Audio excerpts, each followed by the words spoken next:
命裏有時終須有，命裏無時莫強求。希望大家睇咗呢個節目之後，可以更了解自己嘅人生同埋運氣，繼而進行改善或者提防，令到生活更加美好。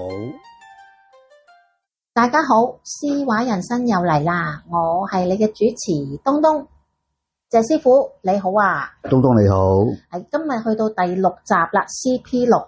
咁啊，承接上次嘅預告，我哋今次咧係講旺夫益子嘅八字喎。係啊，一個非常之好命嘅女性。好啦，我哋睇翻佢個八字先。嗱，呢位女士咧，生於癸酉年甲子月己丑日甲子時。好啦，咁我哋睇翻佢個八字，亦都做咗一個意象圖啊，師傅。係啊，大家睇呢幅圖咧，見到就喺啲潮濕嘅地下上邊咧，有啲樹啊，咁咧，但係咧，大家望幾幅圖，覺得好似有啲陰沉喎，因為點解咧？因為冇陽光啊嘛。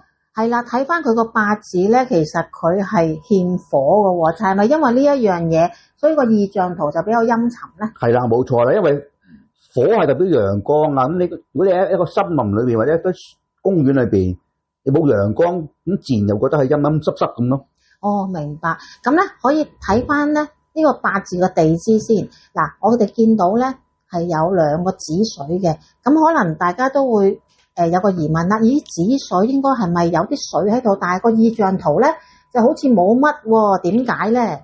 因為咧佢個日柱係己丑，咁丑係土嚟嘅，咁丑係一啲濕嘅泥土啦，咁隔籬啲水，咁有啲水佢索咗落去，咁就唔會睇晒表層咯，喺晒裏邊咁咯。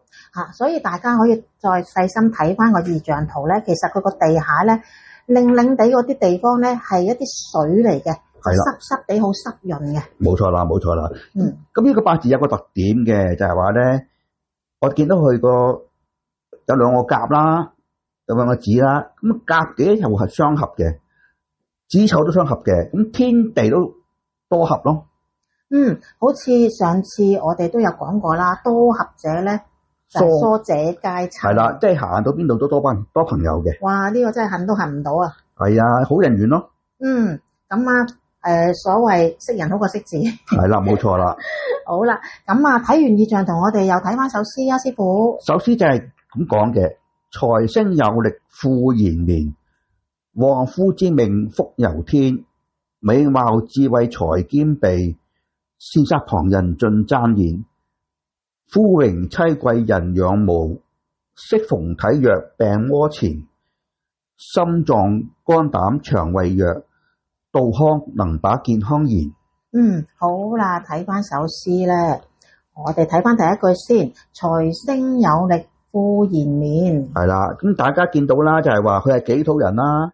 咁呢個八字裏邊係有幾個水嘅，兩個子水，一個癸水啦。咁但如果真係你個己土，如果你係冇力嘅，即係容易鬆散嘅咧，咁你係受唔起啲水噶嘛。嗱，好彩佢就有啲樹喺隔籬，將啲土泥抓實咗喎。仲要2個甲木喎。係啦，所以佢係受得起啲財，咁就話天生係富貴命咯。所謂咧水生財啊，因為咧水係土嘅財星，咁所以如果佢咁嘅命格咧，佢啲財都非常之好啊。係啦，冇錯啦，呢個天生嘅，冇得恨。冇得恨啊，真係。係啦，咁啊，跟住旺夫之命，福由天啦。咁喺五行嚟講咧，就係話佢係己土，木就係佢個老公啦。大家見到咧，佢個木係黐住個己土嘅，甲己合，咁佢老公係好錫佢嘅人，非常之恩愛嘅。大家可以點解旺夫咧？因為水係呢個女性嘅財啊嘛。子水生甲木，即係話佢係將啲財財氣帶俾佢老公咯。其實都好有玄機喎。係啊，五行嘅點樣行法，點樣合咧，都好影響佢自己啦，或者佢丈夫嗰個運程。係啦，冇錯啦。咁第三句就話美貌智慧才兼備。咁呢個女士係己土啊嘛，咁佢地支下邊咧就係子丑合，咁嗰啲泥土係比較鬆軟啲嘅。己土嘅人嘅皮膚會滑淨啲嘅，咁你加上佢就係話脾氣唔係啲暴躁嘅人啦，好溫柔嘅人嚟嘅，所以咧佢係皮膚靚，樣靚嘅。我其實睇個八字都可能知道佢係咪一個靚女係嘛先？冇錯啦，冇錯啦。哦，但係咧，我之前都聽講咧，譬如話屬土嘅人咧，膚色會唔會比較偏黃或者冇咁白咧？但係呢度又唔係咁解法㗎喎。係因為有水啊嘛，有水咪唔會偏黃咯。明白明白。嗱，跟住一句啦，羨煞旁人盡讚言，就講咗啦，佢係甲幾合，跟住子丑合，咁啲朋友好多好多，個個同佢 friend 得嘅，個個都係讚佢話呢個好人啊，好叻啊咁樣，所以就人緣非常之好咯。所以咧，一個命格咧八字，如果佢係多合咧，咁朋友多人緣亦好，咁都唔錯喎，真係。梗係好啦，因為出去做嘢係靠朋友噶嘛。好啦，跟住一句夫榮妻貴人仰慕，咁就講咗啦，佢係一個旺夫命嚟嘅。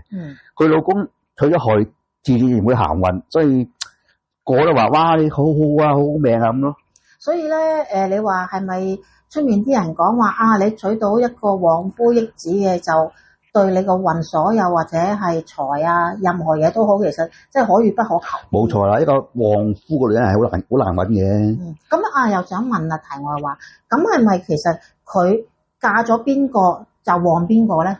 可以咁講嘅，但係問題你個男人如果你個命水唔好咧，你係撞唔到呢啲咁嘅女人咯。原來係咁㗎。係啦，你咪咁佢好命，但係你個老公都要好命先受得起㗎嘛。咁啊係，緣分啲嘢真係天賜，唔係冇錯啦。你想要就要，或者係娶一個旺夫益子就得啦，即係可能你本身個命格都未必受得起。冇錯啦。明白晒。跟住一句啦，適逢體弱病魔前啊，呢個八字咧好多水，但係問題咧火氣唔足，火係代表心臟啊、血壓啊、眼睛咁樣啦，咁佢火氣唔足，佢容易病咯，同埋容易感冒啊、咳啊咁咯。大家可以睇翻佢個大運圖啊，佢而家咧行緊戊辰。係啦，咁佢40歲之前咧，佢都係個八字裏邊都係火弱嘅。咁去到2034年之後開始咧，佢就會行火運啦。咁到時咧，佢自然嘅身體會好咗嘅。大家可以睇翻咧呢個三合局咧，呢個字午未咧係行緊火局嘅，咁可以清楚睇翻咧呢個女性咧，佢而家暫時就比較弱啲啦。到之後咧，可能火好翻啲啦，咁啊身體亦都會好翻啲。係啦，而且有一樣嘢就係話咧，佢好多水啊嘛，火就係水嘅財啊嘛，咁到時佢個財運都強好多㗎。哇！真係大運呢樣嘢，去到幾時就全部都會整體上會好啦，係咪咧？好啊，佢真係天生好命嘅人係咁噶。好，咁我哋睇埋下一句咯喎。心臟、肝膽、腸胃弱，咁你心臟就講咗啦，火係代表心臟啊嘛。咁火生土，你冇火生唔到個土，咁你個腸胃咪弱咯，消化容易出現問題咯。即係佢個五臟六腑其實有牽連。係啦，咁跟住有一樣嘢就係話咧，佢甲木嘅，佢代表佢嘅手腳啦。咁如果你嘅地支太多水而唔夠火，即係話啲樹嘅根啊，俾水浸住咧，會容易腐爛噶嘛。咁同埋啲咁嘅命格嘅人咧，啲手腳係容易痛嘅，容易有風濕噶。同埋會唔會冰冷啲咧？一定會啦，佢唔夠血啊嘛。好，原來咁。咁最後一句就係話，杜康能把健康言。師傅，阿杜康係邊個咧？杜康大家讀書嗰時咧，讀過曹操嗰個《短歌行》咧，咁裏邊有兩句嘅，就係話何以解憂，唯有杜康。杜康咧，相傳就係話發明釀酒嗰個人嘅。咁我哋講杜康，即係話叫佢飲下酒咯。原來都係有啲食物或者嘢可以幫助到。佢飲少少紅酒，適量嘅紅酒啦，咁令到佢個運氣會強啲，身體會唔會咁凍咯？喂，但係咁樣啊，師傅，若果呢個女性我都唔中意飲紅酒，咁點算啊？我哋講令到佢好啲，就可以話食物方面啦，譬如去食火鍋啦，或者食啲牛肉嗰啲啦，咁啊令到即係牛係紅肉嚟噶嘛。咁食啲紅肉咧，火鍋啲咧係對佢有幫助嘅，或者辣嘢都得嘅。辣嘢得。咁如果咁樣講，因為火咧紅地啊嘛，即係紅色啊，咁食啲比較紅啲嘅食物會唔會都有幫助？會㗎，一樣嘢就係話咧，呢啲咁嘅命格人咧，着衫唔好着啲咁啊黑黑藍藍嗰啲衫咯，要着啲比較溫暖色系咯。因為以我所知咧，有時你個命格係欠乜嘢咧？譬如火嘅，火係代表紅色啊、紫色，咁都會對佢本身都有幫助。係啦，仲有一個方法就係可以簡單啲嘅，就係話將啲頭髮咧染少少色彩落去，因為譬如紫啊、少少白金色嗰啲都得嘅，或者係總之又唔好話黑色啦，黑色對佢嚟講係不利啊嘛。因為都係屬於水嘅。你有啲少少紅色啊、紫色咁嚟講係咧，係可以旺到佢嘅。哦，原來係咁樣。唉，唔該晒阿師傅，哇！呢個旺夫益子相都非常之清楚，我又學咗好多嘢啦。唔該晒師傅啊。OK。好啦，咁啊，我哋下次再見啦，好嘛？下次再見啦，拜拜。